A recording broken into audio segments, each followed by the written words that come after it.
Hello everyone. In physics class we are doing unit atoms and nuclei. Today we are going to discuss two things. First is the units of activity and second is about the nuclear reaction. We are doing main topic radioactivity and our today's topic is units of activity. First of all, activity. Activity is rate of disintegration of a substance. Students, we are doing radioactivity. Radioactive few elements, special elements in our periodic table whose mass number is greater than 82, they are radioactive in nature. They are decaying themselves, they are disintegrating continuously, spontaneously. So that phenomena is known as radioactivity and we can define activity as rate of disintegration of the substance per unit time. So units of activity. First of all, Becquerel gave us the concept of radioactivity. After that, Curie gave, and Rutherford also performed so many experiments using these radioactive elements. So there are three units of the activity, but SI unit is Becquerel because first time he gave the concept of radioactivity. So Becquerel is the SI unit of the activity. So Becquerel is equals to 1 disintegration per second. That means only one reaction is going to occur there. Either it is emitting alpha particle or beta particle. So in a second only one disintegration is going on, then that much amount of activity is going to be measured in unit Becquerel. So how much Becquerel is? 1 disintegration per second is known as Becquerel. It is the unit of activity and also it is the SI unit of activity. Moving to the next, Curie. Curie unit was given by the scientist Curie and its value is 3.7 into 10 to the power 10 disintegration per second. Means so many number of disintegrations are there. 3.7 into 10 to the power 10 disintegrations. So much large number of disintegrations are there. So this much is equals to 1 Curie of activity. And Becquerel is 1 disintegration per second. So we can relate Curie and Becquerel like this. 1 Curie is equals to 3.7 into 10 to the power 10 Becquerel. These two different units are there. 1 disintegration is occurring, then it is equivalent to Becquerel. 3.7 into 10 to the power 10 disintegration are there, then it is equivalent to Curie. So 1 Curie and 1 Becquerel are related by this relation. One more unit is there, Rutherford, and it is equivalent to 10 to the power 6 disintegrations per second. Means in a second 10 to the power 6 disintegrations are there. This unit was given by Rutherford. So we can also compare Rutherford and Becquerel. One Rutherford is given by 10 to the power 6 Becquerel units. So these are three different units of activity and their relation. I hope this is clear to you. SI unit is Becquerel and that is equivalent to 1 disintegration per second. So moving to the next topic, that is nuclear reaction. We have completed our topic radioactivity. There we come to know that radioactive element is continuously emitting few particles or radiations through it. So now we are going to discuss nuclear reaction in which a special nucleus is interacting with a subparticle or elementary particle. Nuclear reactions are almost occurring among the radioactive elements. That's why I used special elements. Only radioactive elements are there in which nucleus are going to participate in the reaction. Otherwise, light mass particles, their electrons are involving in the different reaction, But for the heavy nuclei are responsible for many nuclear reactions. They are participating. So nuclear reaction we can define as when any elementary particle is interacting, is striking any radioactive element, then there is a change. We will get a new compound and a new elementary particle. I have written in symbolic form, when X nuclei is reacting with an elementary particle named as A, in the product we get Y as a main nuclei, main product, and B as an elementary particle. Then this reaction can be named as A, B within the braces. Its notation AB reaction, where A is elementary particle used as reactant and B is elementary particle produces in the products after the reaction. So this reaction is named as AB reaction. Now for example, I have written an example. When nitrogen is reacting with helium, then we get oxygen plus proton. Nitrogen, atomic number 7, mass number 14. Helium, atomic number 2 and mass number 4. Similarly, oxygen atomic number is 8 and mass number is 17. And proton atomic number is 1 and mass number is 1.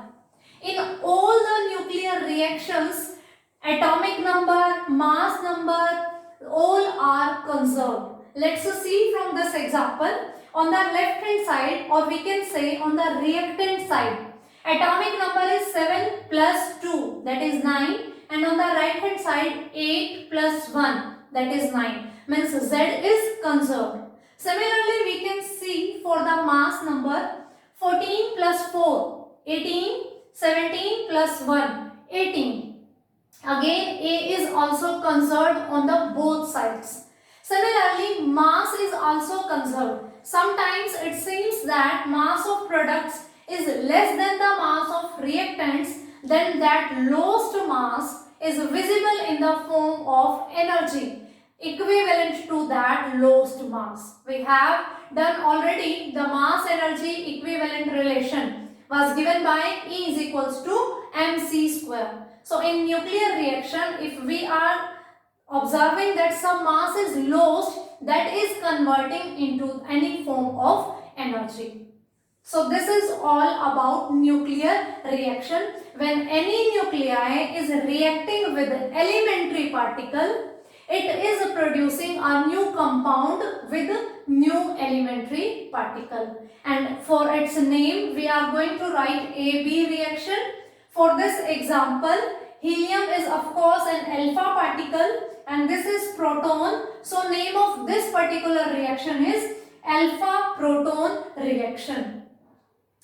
So many reactions are there, you can name them by using this procedure. You need to name these two elementary particles in the braces. And also we have done the value of Q. Q is the energy which we are getting through the nuclear reactions. In few reactions its value is small and in few reactions its value is going to be very high. It may be positive or negative. This all things we have already done in our previous classes. Q may be positive and Q may be negative. Q is the amount of energy which we are getting or which we are providing in any nuclear reaction. If Q is positive, then reaction is known as exothermic, means we are getting energy. If Q is negative, then reaction is known as endothermic, that means for that reaction energy is to be supplied. So we have done units of the activity and nuclear reaction. Now nuclear reactions, the main types, the famous types of nuclear reaction are nuclear fission reaction and nuclear fusion reaction. So let's start about nuclear fission and nuclear fusion. When we were doing binding energy curve, then also we introduced nuclear fission and nuclear fusion. In binding energy curve, it was clear that very lighter elements and very heavier elements are not stable. To get stability, they are either going to break up. Heavy nuclei are going to break up into the small nuclei, and lighter nuclei are going to combine to form a bigger nuclei, so that they all can get stability. Let's recapitulating within 1 minute that binding energy curve. We represent the binding energy curve like this. These are the light weighted nuclei and these are the heavy nuclei. On x-axis we were having the mass number, and on y-axis we were having the binding energy per nucleon, means the amount of energy needed to separate one nucleon from the nucleus. Here we can see that stability was given by the maximum value of binding energy. So these particles, the elements whose binding energy is lying in this range, are most stable. Heavier and lighter nuclei are not stable. They all want stability, so what they are going to do, these heavier nuclei are going to break up themselves into small nuclei to get a place in this region to get the stability. Similarly, lighter nuclei are going to combine with each other to make a bigger nuclei. Then it is also going to lie in this region and it will also get the stability. When we were doing the binding energy curve, we have already discussed it. If you want to revise it, then see that video in which we have discussed binding energy curve. So let's start with nuclear fission. Nuclear fission means when a heavier nuclei is going to break up into the smaller nuclei.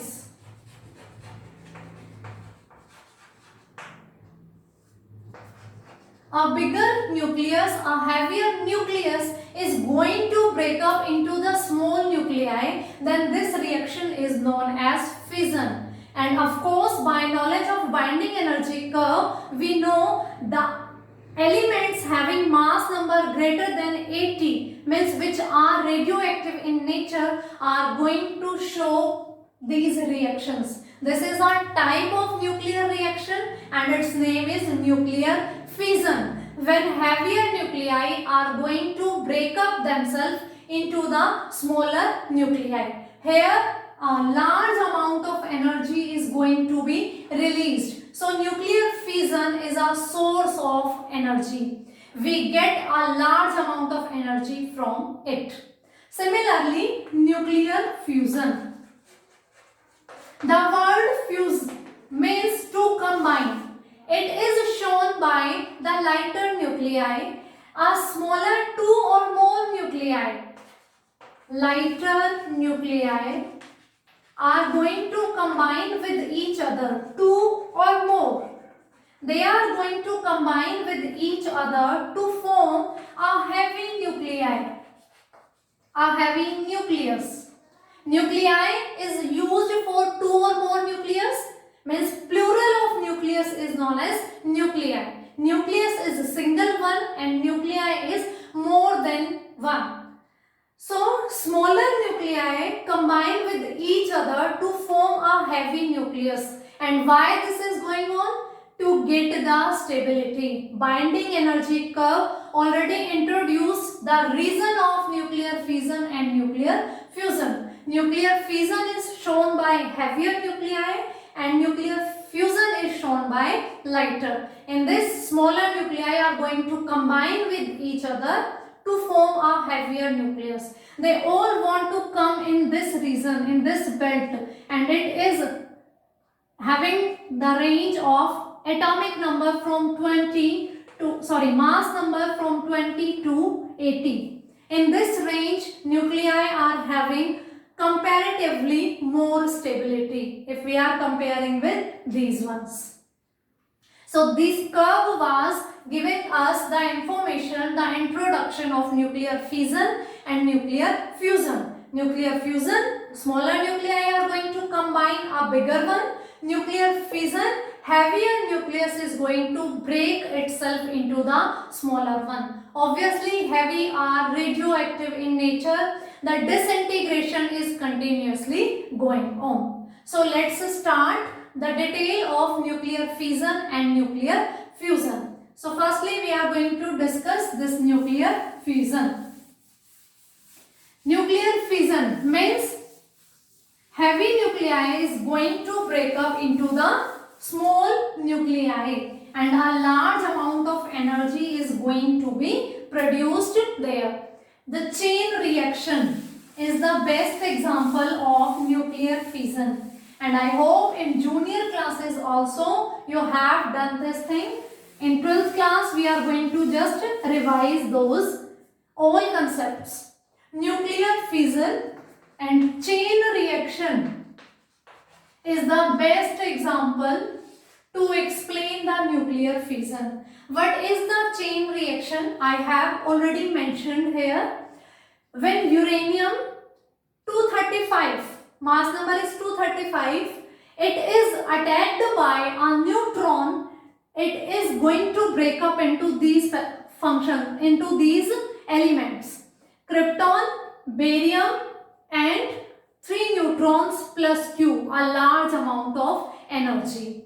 You can see atomic number of uranium is 92, for neutron is 0. So sum of this and this is going to be 92. 36 plus 56. Now mass number is 235, mass number for it is 1. So sum is going to be 236. On this side 92 for krypton, 141 for barium and 3 for the neutrons, because 3 neutrons are going to be released. So sum is again 236. I have already told you in nuclear reactions, atomic number, mass number, charge, mass, everything is conserved. If mass you are observing it is not equal, that it is going to be converted into the form of any energy. So I am explaining it. When uranium 235 92 is going to be attacked by a neutron, then it is going to be break up into subparticles. We get 3 neutrons, 1 krypton and 1 barium. These are also heavy nuclei but lighter than this one, and they are also radioactive in nature. So uranium is going to break up in these things: krypton, barium, 3 neutrons and a large amount of energy. Then further, these 3 neutrons are going to interact, going to attack the 3 different uraniums. Again the process will go on. It is going to break up in krypton and barium and 3 neutrons. Krypton, barium, 3 neutrons. Krypton, barium, 3 neutrons. Like this. Then again these 3 neutrons are going to attack the different 9 uraniums. That's why its name is chain reaction. Only 1 neutron started this reaction. It attacks the uranium. We get 3 neutrons. These 3 neutrons are going to attack, going to strike with 3 new uraniums, and we get 9 number of neutrons.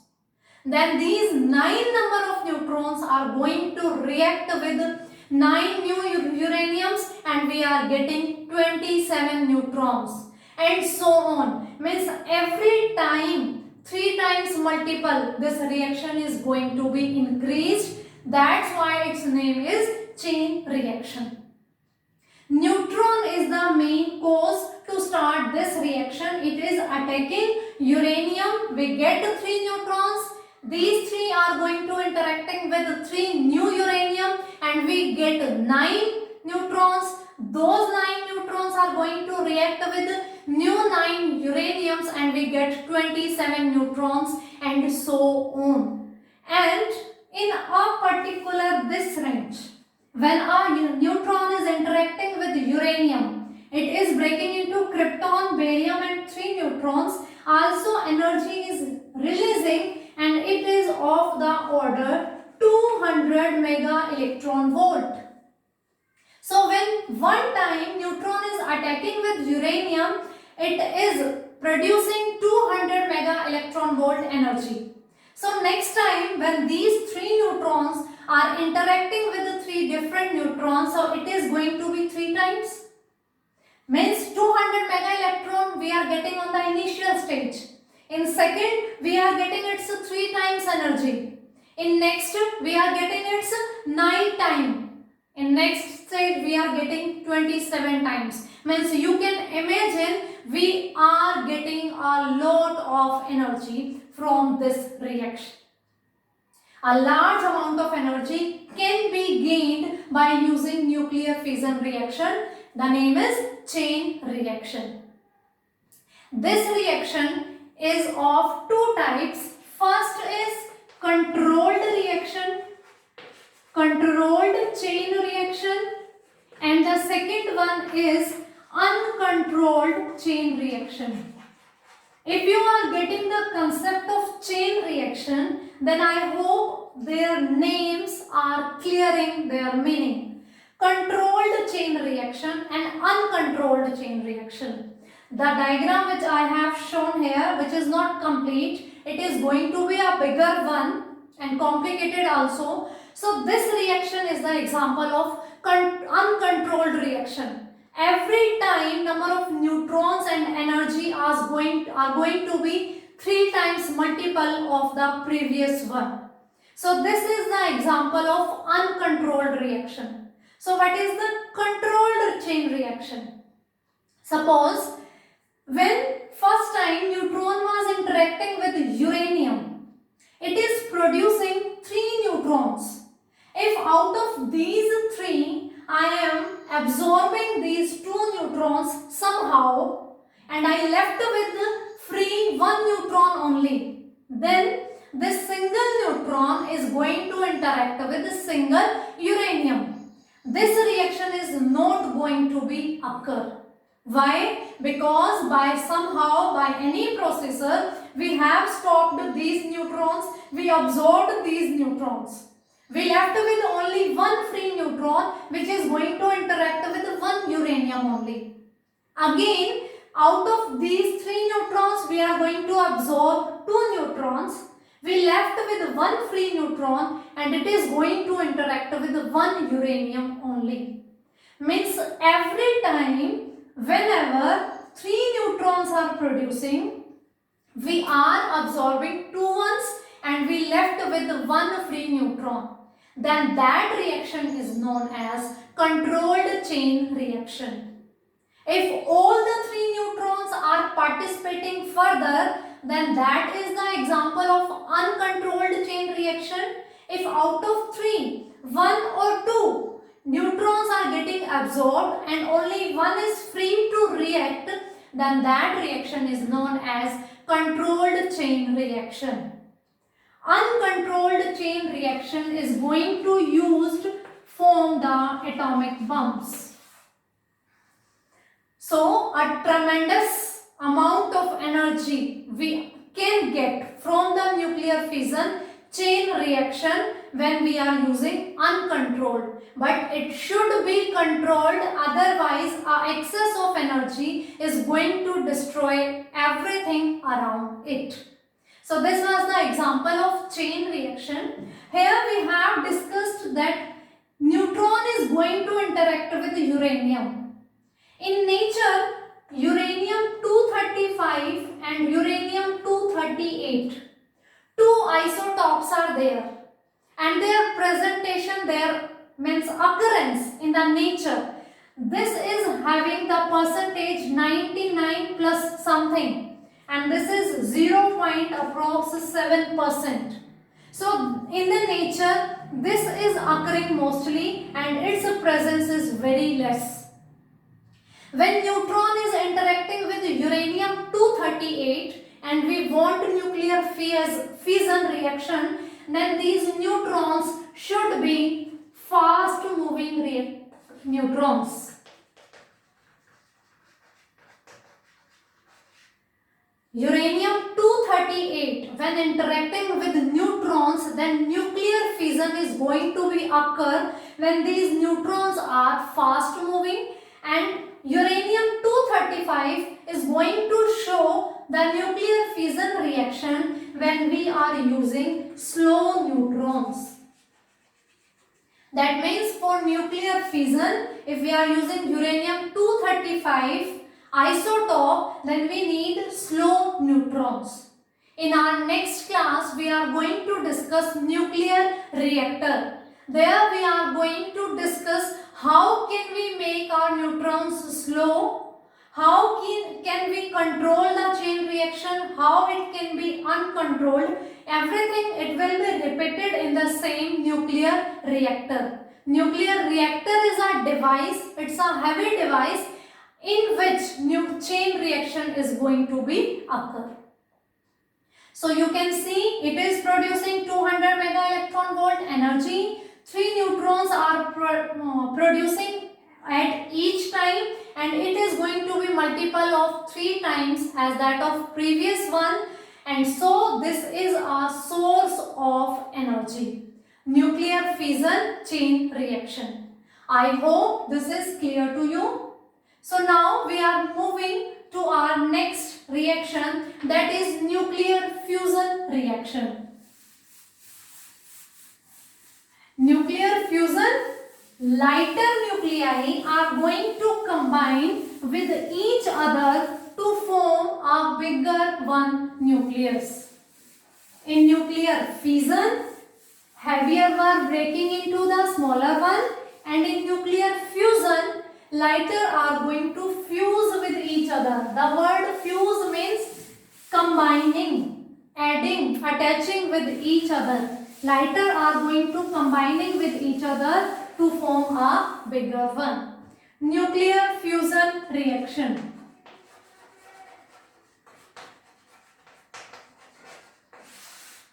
Nuclear fusion. I have already written an example of this.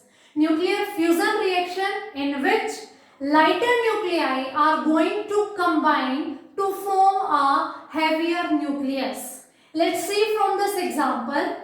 I have one neutron and one more neutron. They are combining to form an isotope of helium and one proton. Plus it is producing 4 mega electron volt energy. This is just a single example of nuclear fusion. In different books there are the variety of examples. All are representing the same thing. For board exam you can learn any one example.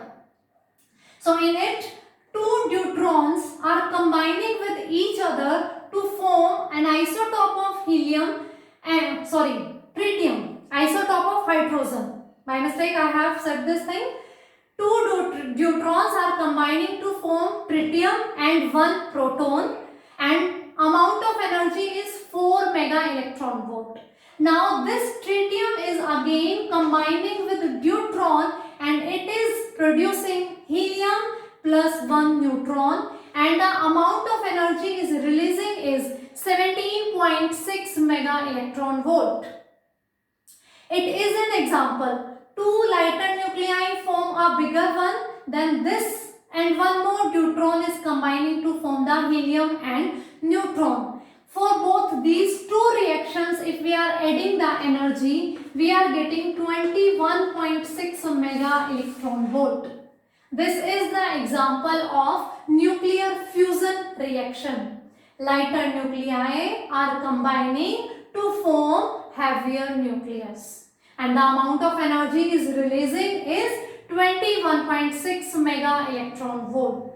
Now you will say that in the nuclear fission, the order of energy produced was of the 200 mega electron volt, and here we are getting the order 21.6 mega electron volt. It doesn't mean that nuclear fusion reaction is a low energy source. No, it is also producing a high amount of energy.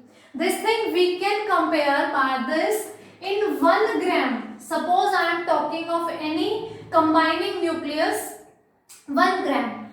In nuclear fission, uranium was there, and here we are having neutrons. Obviously, you are well intelligent to understand this concept. In 1 gram uranium and neutrons, whose number is going to be more? Of course, neutrons are present more in number. This is the order of energy of one reaction only. And this is the example of nuclear fission. Here we are getting 200 mega electron volt when one uranium is interacting with a neutron. But if we are taking equal amount in both the reactions, in fission as well as in fusion, then number of atoms present in this reaction are less and the number of atoms present in this reactions are more. So means if we are giving the same reacting elements to the both reactions, then here more number of reactions are going to be occur. So this energy is going to be multiplied. So it is also producing a large amount of energy. It seems to be very less, but we didn't discuss about the quantity used. If we are using 1 gram, then obviously number of uranium are less present here and number of neutrons which are present in it are more. So more reactions are going to be occur, this energy is going to be multiplied, and we also get a high amount of energy from nuclear fusion. In nuclear fusion, one point is there, deuteron is reacting with deuteron. Two positive nuclei are combining with each other. One positive nuclei, other positive nuclei. When they are coming towards each other to interact, to fuse, they are obviously coming towards each other, then there is a force of repulsion between them. Two positive nuclei are coming towards each other to fuse, to show the nuclear fusion. There is a force of repulsion between two positive nuclei because nucleus is a positively charged. In it neutron and protons are there and they are having positive charge. So to overcome this force of repulsion, to conduct this reaction, we need to apply a high pressure there. And kinetic energy of these two nuclei, it should also be very high, so that very fast moving nuclei are coming towards each other and they are fusing with each other. If they are coming slowly, then this force of repulsion is going to be heavy on their motion. Force of repulsion will let them move far apart from each other. So their kinetic energy should also be high, and for doing this we need to apply high temperature. And the order of this temperature is of the order 10 to the power 8. 10 to the power 8 time temperature. It is so much high temperature. And the human beings in our laboratories, we cannot produce this much amount of the temperature. This much order of the temperature we can observe in sun and stars. Means in solar system, nuclear fusion is going to be occur. Nuclear fission is going to be occur in our daily routine, in our laboratories. In nuclear reactor, we can perform the nuclear fission reaction. But for nuclear fusion reaction, the maintenance of so much high temperature is not possible. It is possible in solar system only.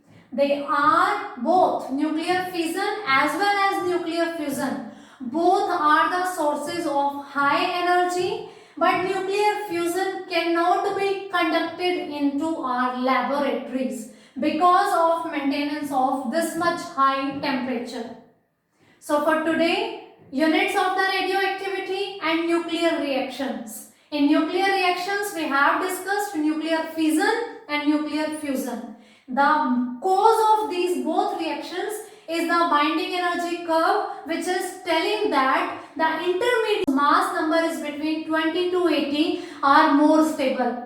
So heavier and lighter nuclei, to get the stability, they are showing nuclear fission and nuclear fusion reaction.